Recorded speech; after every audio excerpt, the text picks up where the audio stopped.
अभी तो पाकिस्तान के कुछ और गद्दारों की दास्तानें भी आपको सुनानी है और पार्टी की क़यादत को हिरासत में लेकर मुल्क दुश्मनी, बैरूनी अलाकारी और गद्दारी की फर्द जुर्म आयद कर दी गई। मगर जब इमरान खान ने खुद को वाकई वज़ीर आज़म समझना शुरू कर दिया, इदारों और अवाम को बगावत पर उकसाने और लाकानूनियत को हवा देने के इल्ज़ामात में तरह तरह से जकड़े गए। आखिरी वक्त में इनको पता नहीं क्या सूझी के गद्दारी के रस्ते पर चल पड़े। पीटीआई के साथ आखिर ये सब कुछ क्यों हो रहा है?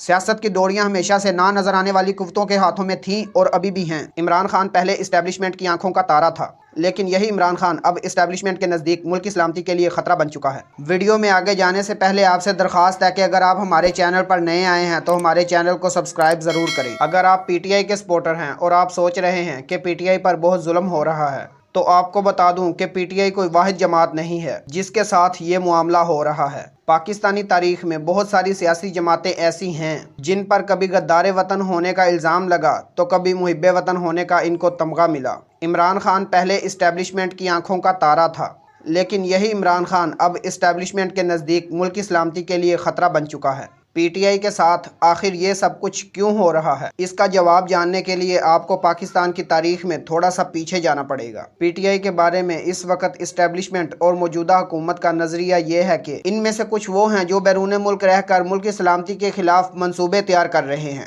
और बैरूनी ताकतों के बलबूते पर पाकिस्तान में अफरा तफरी फैलाना चाहते हैं। कुछ वो हैं जो बैरून मुल्क जाकर अपने ही मुल्क के खिलाफ जहर उगलने में ज़रा भी शर्म महसूस नहीं करते। ये वो लोग हैं जो नज़रिया पाकिस्तान और निफाज़ इस्लाम का नाउज़ुबिल्लाह मजाक उड़ाते।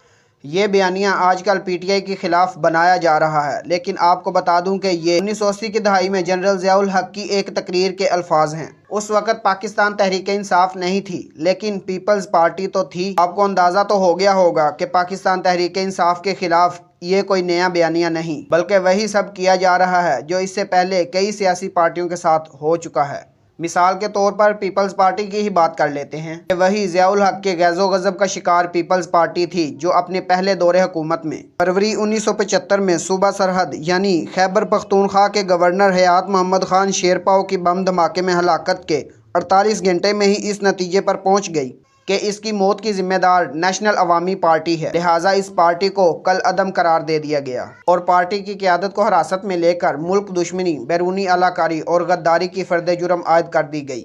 आप लोगों ने इन चंद अल्फाज को ज़हन नशीन कर लेना है। मुल्क दुश्मनी, बैरूनी अलाकार, मुल्क की सलामती के लिए ख़तरा, इंडियन एजेंट या इसराइली एजेंट, बगावत और गद्दारी। जहाँ कहीं भी ये अल्फाज इस्तेमाल होंगे आपको सारी गेम की खुद ही समझ आ जाएगी कि इसके पीछे कौन है। मौजू पर वापस आते हैं। ये वही नेशनल अवामी पार्टी थी जिसे पाकिस्तान इंडिया की जंग के दौरान 27 नवंबर 1971 को यहिया खान की हुकूमत ने मुल्क दुश्मन और गद्दार कहकर कल अदम करार दिया था। बाद में जुल्फ़िकार अली भुट्टो ने इक़्तिदार संभालते ही इस पार्टी को बहाल कर दिया और फिर बलोचिस्तान और सरहद में नेशनल अवामी पार्टी की हुकूमत बनी और सिर्फ 9 माह बाद दोनों सूबाई हुकूमतों को मुल्क की सालमियत को बचाने के नाम पर बरतरफ कर दिया गया और 3 साल बाद नेशनल अवामी पार्टी गद्दार बन गई और फिर से नेशनल अवामी पार्टी कल अदम करार पाई। हालांकि नेशनल अवामी पार्टी के सरबराह कौमी असम्बली में अपोजिशन लीडर भी थे, हत्ता कि इनकी पार्टी ने 1973 के आइन की तौसीक भी की, लेकिन इस सब के बावजूद फिर भी ये पार्टी गद्दार ही ठहरी।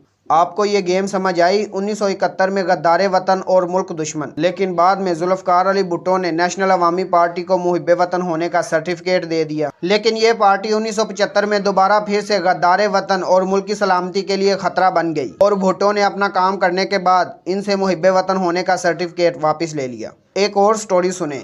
GM सैयद 1950 की दहाई में नेशनल अवामी पार्टी के बुनियादी अरकान में से थे। पाकिस्तान बनने से पहले वो ऑल इंडिया मुस्लिम लीग के रुकन थे, बल्कि यही नहीं सिंध मुस्लिम लीग में इनसे बड़ा कोई मुहिब्ब वतन नहीं था। लेकिन नए मुल्क में इनकी सियासी जिंदगी गद्दारी और नीम गद्दारी का पेंडुलम बने झूलती रही। कभी नज़रबंदी नाफिज हो जाती और कभी ख़त्म हो जाती, कभी इनको फूल भिजवाए जाते और कभी इनको केक भिजवाए जाते। वफात के बाद इनका नाम इस गैलरी में लिख दिया गया जिन्होंने सिंध के अवाम के सियासी शऊर को एक नई सिमत दी। पाकिस्तान की एक और बड़ी सियासी पार्टी की कहानी भी सुने। यह है अवामी लीग की कहानी। 1968 में शेख मुजीबुर रहमान समेत अवामी लीग की क़यादत को डिक्टेटर अयूब खान की हुकूमत ने इंडियन एजेंट करार देकर अगरतला साजिश केस ट्रिब्यूनल कायम किया और फिर अचानक इनसे गद्दारी का टैग हटा लिया गया। 1970 के इलेक्शन में अवामी लीग को आखिरकार इलेक्शन में हिस्सा लेने की इजाज़त मिल गई। अवामी लीग ने मशरकी पाकिस्तान यानी मौजूदा बांग्लादेश में सिवाय 2 सीटों के तमाम सीटें जीत लीं। यहिया खान ने शेख मुजीबुर रहमान को अगला वज़ीर आज़म करार दे दिया, मगर 4 महीने बाद मशरकी पाकिस्तान यानी बांग्लादेश में फौजी एक्शन शुरू होते ही अवामी लीग पर गद्दारी का टैग लगाकर इसे कलअदम करार दे दिया गया। अवामी लीग की क़यादत या तो अंडरग्राउंड हो गई या फिर गिरफ्तार हो गई।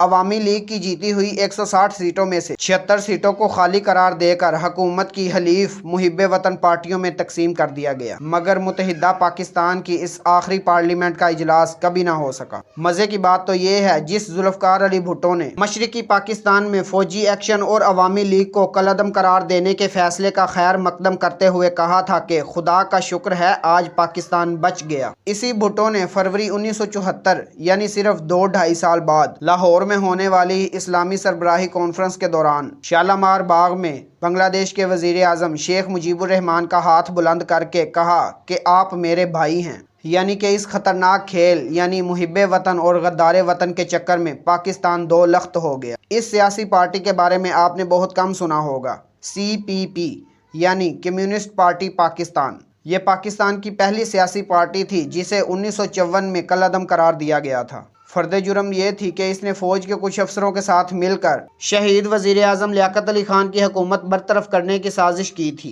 ये तारीख में पिंडी साजिश केस के नाम से महफूज है। 2 बड़े साजिशों में से एक फैज़ अहमद फैज़ थे, जिनका कलाम अब जमात इस्लामी से लेकर शहबाज शरीफ तक हर कोई अपनी तकारीर में बिला झिझक इस्तेमाल करता है।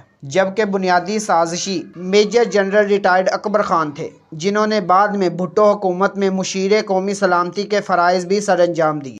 मशरकी बंगाल को पाकिस्तान में शामिल करवाने वाले हुसैन शहीद सोहरवर्दी को पहले मुहिब्बे वतन पाकिस्तानी का तमगा मिला, फिर गद्दारी का सर्टिफिकेट भी थमाया गया, फिर वो पाकिस्तान के वज़ीर आज़म बने और फिर बतौर गद्दार बैरूत लबनान में वफात पा गए। अभी तो पाकिस्तान के कुछ और गद्दारों की दास्तानें भी आपको सुनानी है। वली खान के वालिद खान अब्दुल गफ्फार खान मुल्क बनने के बाद के इब्तदाई गद्दारों में सर फहरिस्त थे। इनके बेटे भी मशकूक पाकिस्तानी करार पाए। आज पेशावर का एयरपोर्ट बादशाह खान इंटरनेशनल एयरपोर्ट है और मर्दान में खान अब्दुल वली खान यूनिवर्सिटी मौजूद है। अकबर भुट्टी ज़िंदगी भर इस्टेब्लिशमेंट की आंखों का तारा समझे जाते रहे। आखिरी वक्त में इनको पता नहीं क्या सूझी के गद्दारी के रास्ते पर चल पड़े। इतना तजर्बाकार सियासतदान जो नायब वज़ीर दिफा, गवर्नर और CM तक रहा, ये सामने का नुक्ता ना समझ सका कि इस्टेब्लिशमेंट से बगावत ही दरअसल मुल्क से गद्दारी है। बेनज़ीर भुट्टो बादल न खास्ता 2 बार वज़ीर आज़म तो रहीं, मगर हसास कौमी इदारों की नज़रों में वो एक सिक्योरिटी रिस्क ही रहीं। अल्ताफ़ हुसैन गद्दार और गैर मुल्की एजेंट होने से एक दिन पहले तक किंग मेकर्स यानी इस्टेब्लिशमेंट की आंखों का तारा थे। इमरान खान बतौर मिस्टर क्लीन किंग मेकर्स यानी इस्टेब्लिशमेंट के पसंदीदा शख्सियत थे, मगर जब इमरान खान ने खुद को वाकई वज़ीर आज़म समझना शुरू कर दिया और निज़ाम शमसी को आंखें दिखाने की कोशिश की, तो लामहला मुल्की सालमियत की दुश्मनी और लाकानूनियत को हवा देने के इल्ज़ामात में तरह तरह से जकड़े गए।